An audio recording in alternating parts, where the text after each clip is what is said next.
I tried Kauri Wallet app for 7 days. Here's the shocking truth. When I started using the Kauri Wallet app, I wasn't sure what to expect. It's not as mainstream as MetaMask or Trust Wallet, but after 7 days of testing, the shocking truth is that Kauri isn't trying to be just another crypto wallet. It's designed to redefine how digital finance and community ownership work together. On day 1, setup was quick. I created my wallet, secured my seed phrase, and immediately noticed how smooth the user interface was. Professional, but not intimidating. By day 2, I learned that Kauri isn't just about holding crypto.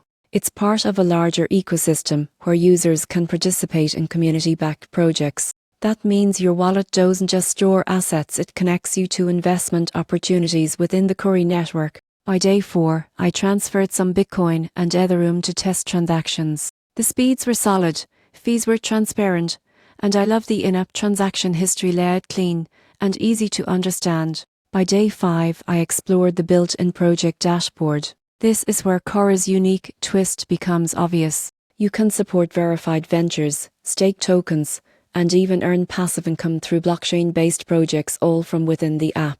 By day 7, the shocking truth hit me. Kauri isn't just another wallet, it's a full ecosystem for people who want to blend crypto investing with real-world impact. Most people think crypto wallets are just for storing coins, but Kauri shows that wallets can also be gateways to blockchain entrepreneurship. After using it for a week, I found it surprisingly stable, secure, and genuinely innovative. It's still growing, but it's packed with potential for anyone who believes in decentralized finance with a human touch. If you're curious about the next step in crypto evolution, where wallets become gateways to real opportunities, Kauri is worth checking out.